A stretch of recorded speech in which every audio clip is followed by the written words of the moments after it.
Could a single breath of wind, a fleeting moment of inattention, truly shatter a world, leaving behind an emptiness that echoed through the vast, indifferent expanse of the Alaskan interior? It was late October, the kind of biting cold that seeped into the very bones, threatening to turn every breath into a plume of icy fog. James and Sarah Miller, a pair of wildlife biologists on a grant from the University of Fairbanks, had chosen this remote valley in the Chugach Mountains for their winter study, a place where jagged peaks clawed at the sky and ancient forests stretched endlessly, untouched by the casual tread of mankind. Their camp, a sturdy canvas tent lashed to the sparse spruces, felt like a fragile outpost against the immensity of nature. Inside, the thin fabric strained against a relentless gale, a cruel, whistling lullaby to the cries of their 6-month-old son, Elias. He was nestled in a traditional cradleboard, a gift from a local Athabascan elder, carefully secured near the tent's entrance. Sarah had just stepped out for a moment, her back turned to wrestle with a flapping tarp. James, distracted by the flickering lantern, was adjusting a camera trap. In that fraction of a second, a sudden, violent gust, more powerful than any they had felt that week, tore through the valley. It wasn't just the wind. Something shifted. A rope groaned, then snapped. The primitive cradleboard, caught by the unseen force, rolled from its spot. It tumbled silently at first, then, with a sickening thud, disappeared over the lip of a hidden ravine, a narrow, treacherous crevice they had marked on their maps but never truly explored. The silence that followed was far more terrifying than the wind's shriek. Sarah's scream tore through the air, raw and primal, as she turned to an empty space. James, his heart a hammer in his chest, plunged into the snow, his headlamp beam cutting frantic arcs through the swirling flakes. "Elias!" he bellowed, his voice hoarse, swallowed instantly by the vastness. They searched for hours, then days, their desperation growing with each fruitless step. The cold was an enemy, the snow a deceptive blanket, covering tracks, concealing secrets. The forest, indifferent and vast, had swallowed their son, leaving behind only the echoing cries of two heartbroken parents and the chilling certainty of absence. The hope, initially a blazing fire, dwindled to a cold ember, then to ash as the days blurred into a week, then two. The wilderness had claimed him, a brutal, undeniable truth. Miles away, through a landscape that knew only the rhythm of ice and wind, a different kind of life unfolded. Luna, the alpha female of the Silverwood pack, moved with a purpose born of instinct and survival. Her grizzled, thick coat, a mosaic of gray and shadow, barely stirred as she glided through the deepening snow, her powerful body a testament to countless harsh winters. She was a scarred veteran, a leader whose authority was absolute, earned through a lifetime of cunning and strength.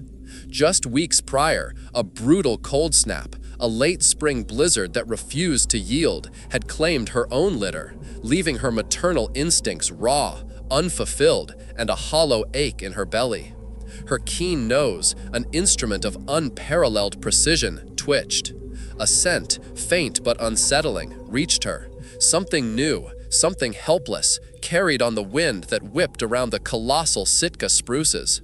It was not the familiar tang of caribou, nor the musky warning of a bear, nor the sharp fear scent of a hare. This was alien, yet strangely compelling. She veered off the pack's usual hunting trail, her pace unwavering, her head held low, following the invisible thread of that peculiar aroma. The other wolves, accustomed to her unwavering leadership, followed, their amber eyes questioning, but their trust absolute. The snow, a fresh blanket, shimmered under a weak wintry sun, each flake a tiny prism. It led her to a tiny, shivering bundle, almost covered by new drifts, nestled precariously beneath the gnarled roots of a fallen spruce. A faint whimper, almost inaudible above the whispering wind, confirmed the impossible: a human infant, barely alive. Instinct, honed over generations, dictated caution, even aggression, towards this fragile, wailing creature. It was an intruder, a foreign element in their carefully balanced world. A low growl rumbled in the throat of one of the younger males, a warning. But Luna, her heart still aching from her recent loss, saw not a threat, but a void to fill, a tiny spark of life desperately clinging to existence. Her amber eyes, usually so sharp with the calculations of a predator, softened, reflecting a profound, almost uncanny empathy. Against the natural order, against the wary glances of her pack, she nudged the tiny human pup with her nose. It was small, far too small, and smelled of something entirely unfamiliar, yet something within her recognized the universal cry of a lost child. She circled the bundle once, her movements slow, deliberate. Then, with a surprising, almost unbelievable gentleness that belied her powerful jaws, she carefully picked up the swaddling by its edge. The weight was nothing less than a newborn pup. She carried him not as prey, but as she would a lost member of her own litter, back towards the warmth of their den. The pack watched in silent bewilderment, their instincts momentarily suspended by their alpha's inexplicable action. They were a family, bound by blood and shared struggle, and Luna's decision, however strange, was their command. Inside the den, a sanctuary carved into the frozen earth, Luna settled the human infant among her pack. The den, usually a place of wolf scent and the rough comfort of earth, now held this alien warmth, this small, rhythmic breath. She nudged him closer, her massive body a shield against the pervasive cold, her fur a soft, living blanket. A tentative, almost questioning lick rasped across his brow, tasting of salt and something entirely new. In that moment, the human infant, Elias, felt a warmth he no longer remembered from his biological parents, a deep thrum against his tiny chest that was not the beating of his own heart, but the steady pulse of a wild, accepting family. And for a moment, in the shadowed warmth of that den, a world forgotten began to take root, replacing one that was perhaps never truly understood. The den, a sanctuary of packed earth and the mingled scents of pine, damp soil, and wolf, became Elias's first true home. The tentative lick from Luna was just the beginning. The initial days were a precarious dance of instinct and survival. Luna, with the fierce protectiveness of a mother, would nudge him with her nose, her warmth a constant against the Alaskan chill. Her milk, though not meant for a human infant, offered some initial sustenance, supplemented by regurgitated meat from the pack's kills. It was crude, primal, but effective. The pups, a new litter born to a beta female, initially regarded the hairless, whimpering creature with a mixture of curiosity and confusion, but Luna's authority was absolute. They accepted him, if not as a sibling, then as a peculiar, fragile member of their extended family. Elias, renamed Wolf Pup by the pack's unspoken language, a series of barks, yips, growls, and subtle body shifts, began to adapt. His tiny lungs learned to draw in the cold, crisp air. His skin, once soft and vulnerable, began to toughen, developing a resilience against the constant chill. His first steps were not on polished floorboards, but on the yielding moss of the forest floor, guided by the patient nudges of a wolf's snout. He crawled, then tottered, his small hands and feet finding purchase on rough bark and uneven earth.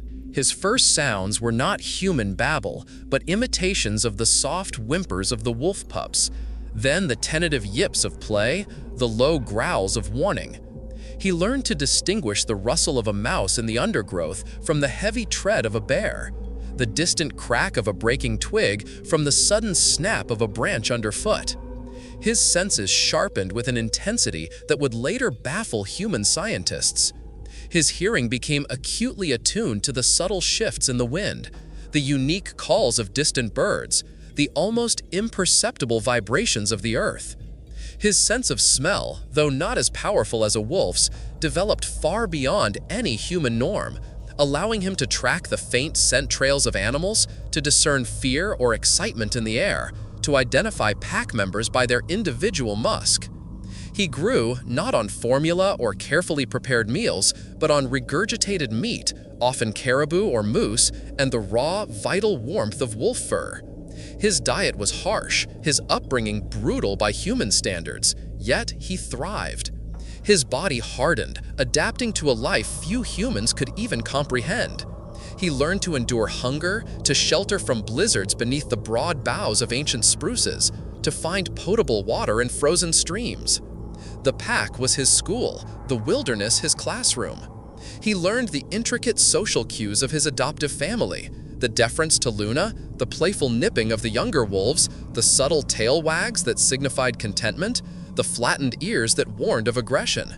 He understood their silent language, a complex tapestry of scent, posture, and gaze, more intimately than any human ever could. He moved with their silent grace, his small, agile frame navigating the dense underground as effortlessly as his four-legged kin, his bare feet, calloused and tough, gripping the earth with surprising strength. As Elias matured, transitioning from a vulnerable pup to a lean, powerful young boy, he became an integral, if unusual, part of the pack. He participated in hunts, not with the strength of a wolf, but with the cunning and agility of a human observing and learning. He learned to stalk prey, to drive caribou towards waiting pack members, to identify the weakest in a herd. He understood the rhythm of the hunt, the shared thrill of the chase, the communal feast that followed. He ate raw meat, tearing at it with his hands and teeth, his face smeared with blood, feeling the deep, primal satisfaction of survival. Yet, within him, a nascent human curiosity flickered, a spark of something beyond pure instinct. He would sit for hours, observing the intricate patterns of spider webs shimmering with dew, the majestic flight of eagles circling high above the peaks, or the mesmerizing play of light on the surface of a mountain stream. He was a silent observer in a world that was both his home and a constant, profound mystery. These moments, quiet and contemplative, hinted at a deeper cognitive process, a human mind beginning to question and analyze, even without the framework of language. The years flowed like the glacial meltwater, each season etching new lessons onto Elias's soul. He was perhaps 10 or 12 when the first undeniable echoes of another world began to intrude. One crisp autumn afternoon, as the pack rested on a sun-drenched rocky outcrop, a distant mechanical roar pierced the pristine silence of the valley. It was the drone of a small aircraft, a tiny speck of metal moving across the vast blue canvas of the sky. Elias, his head tilted, his eyes tracking the anomaly, felt a strange, unsettling stir deep within him. It wasn't fear, but a vague, almost forgotten memory, a whisper of a world beyond the trees and mountains, a place of different sounds and smells. The wolves, sensing his unease, nudged him closer, their warm fur a silent reassurance against the unknown, their low whines a question he couldn't answer. Later, the faint, acrid scent of wood smoke, carried on a changing wind, would sometimes reach him, another fleeting reminder of a life he had never consciously lived. These were not threats, not yet, but anomalies, disruptions in the perfect harmony of his world. Over the next few years, the signs of human encroachment grew more frequent and alarming. The distant hills, once pristine and unbroken, began to show raw, ugly scars, the clear-cut swaths of logging roads. The rhythmic thud of machinery, a dull, persistent heartbeat, echoed from further afield, a relentless pulse against the wilderness's ancient silence. The sharp, metallic scent of gunpowder, sometimes accompanied by a distant crack, would carry on the wind, a harbinger of danger. The pack's territory, once boundless, felt increasingly confined, the invisible lines of human activity tightening around them. Elias, now a lean, powerful young man, perhaps 15 or 16, felt the tension in his wolf family. Their instincts, honed over generations to perceive every subtle shift in their environment, every potential threat, were on high alert. He saw the shift in Luna's gaze, the increased vigilance of the younger wolves, the way they moved with a new caution, a quiet apprehension that mirrored his own. He knew, with an instinct as deep as theirs, that their world was shrinking, and the two-legged creatures were the cause. It was a seasoned trapper, Silas Blackwood, who first truly saw him. Silas had spent a lifetime in these woods, his hands calloused, his eyes sharp, his soul steeped in the solitude of the wild. He had seen wonders, a ghost-white caribou, a wolverine defending its kill against a bear, and horrors, the senseless cruelty of other men. But nothing, not a single one of his decades in the wilderness, prepared him for the sight that unfolded before him one late afternoon. He was checking his traps near the edge of the Silverwood territory, the scent of pine and damp earth heavy in the air, when he heard it, a low, guttural growl, then a series of yips, not quite wolf, not quite human. He froze, his rifle slowly rising. Through the shifting shadows of the spruces, a flash of movement. A young man, perhaps 17 or 18, his hair a wild, dark tangle, his skin deeply tanned and scarred, moved with the fluid, silent grace of a predator. He was running alongside a pack of wolves, his bare feet barely disturbing the fallen leaves, his eyes bright and wild, reflecting the amber glow of the setting sun. He was communicating with them, a series of low calls and gestures, his body language perfectly synchronized with theirs. The encounter was brief, a heart-stopping tableau that lasted only seconds before the young man and his wolf companions vanished into the dense undergrowth as silently as they had appeared. Silas, his breath hitched in his throat, slowly lowered his rifle. "A feral child," he muttered, the words barely a whisper, shaking his head in disbelief. He had heard the old legends, the whispers around campfires, but had always dismissed them as drunken fantasies. Now, he had seen it with his own eyes. The image burned into his mind, an impossible truth that challenged every one of his deeply held beliefs about man and beast. He knew such a story, if told, would be met with ridicule, dismissed as the ramblings of an old man losing his grip. So, Silas kept his secret, a heavy, unsettling weight in his weathered heart, but the memory lingered, a silent testament to the wild heart of the forest. Yet, secrets in the wilderness, especially those as profound as a wolf boy, have a way of seeping out. Word eventually reached the nearest settlement, a small, isolated town called Willow Creek, sparking a frenzied, compassionate search. Leading the charge was Dr. Eleanor Vance, a determined wildlife conservationist from the University of Montana, whose research on apex predators had brought her to the Alaskan interior. Eleanor was in her late 30s, her face intelligent and earnest, her eyes a warm gray, bright with both scientific curiosity and a deep humanitarian empathy. The pursuit was long and arduous, a heartbreaking dance between two worlds. Her team, comprised of seasoned trackers and biologists, spent weeks, then months, navigating the treacherous terrain, following elusive tracks, enduring blizzards and the relentless cold. They knew they were hunting a ghost, a legend made flesh. When they finally cornered Elias and his pack, it was in a remote, snow-covered valley, a place of stark beauty and profound tragedy. Elias, now a young man of about 20, snarled and fought like his brethren, his movements swift and powerful, his eyes burning with defiance. He was a creature of pure instinct, defending his family, his home, against these strange two-legged invaders. The wolves, loyal to the last, fought beside him, their growls echoing off the frozen cliffs. It took several tranquilizer darts to bring him down, each one a betrayal, a severance from the only family he had ever known. As he slumped to the snow, his eyes still wide with fear and confusion, his howls, full of anguish and betrayal, tore through the silence. They were answered by the mournful, heartbreaking cries of his pack, a sound that would haunt Eleanor Vance for years, a primal lament for a lost son. The transition was agonizing, a brutal awakening into a world he did not understand and did not want. Elias struggled profoundly with human language, his vocal cords unaccustomed to forming complex sounds, his mind unable to grasp the abstract concepts of grammar and syntax. Clothes felt alien and constricting, shoes an unbearable prison for his hardened feet. The simplest social norms, eating with utensils, sitting at a table, making eye contact, were overwhelming. His mind, honed for survival in the wild, found the complexities and unspoken rules of human society baffling, even maddening.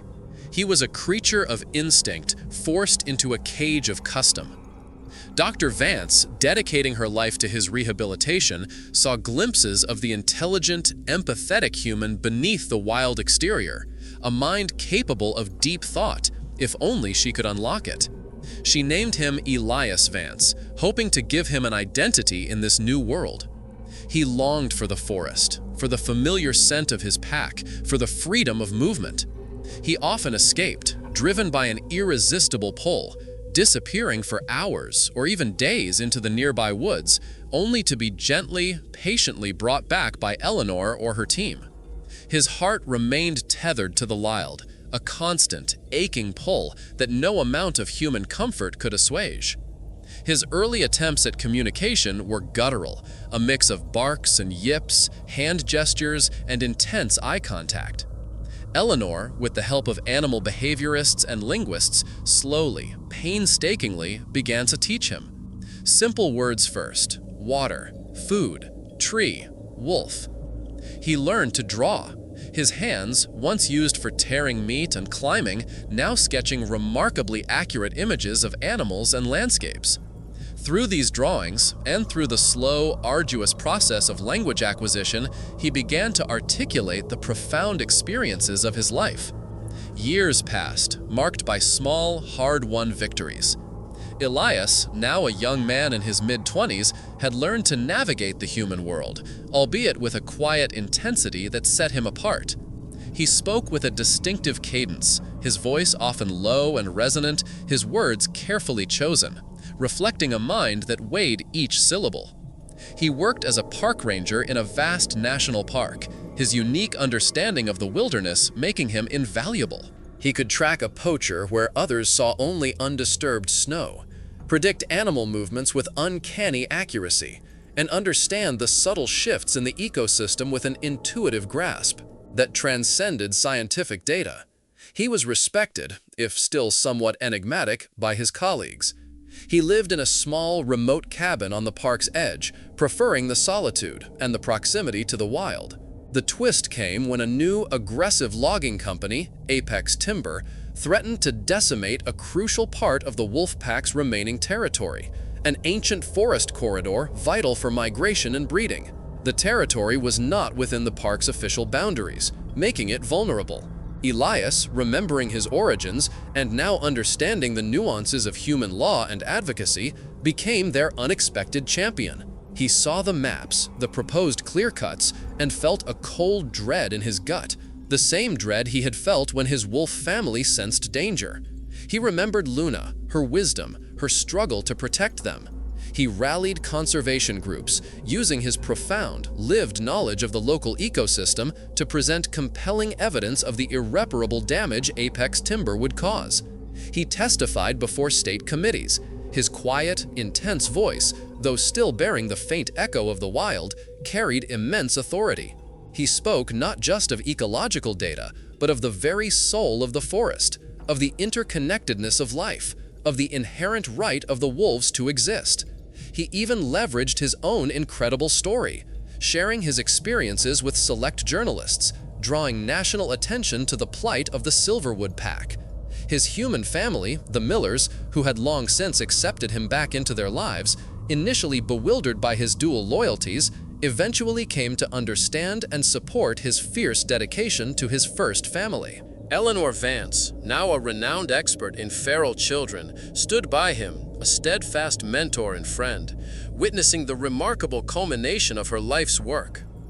Elias successfully secured protection for the wolves' territory, a victory hard-won through tireless advocacy and an unshakable will.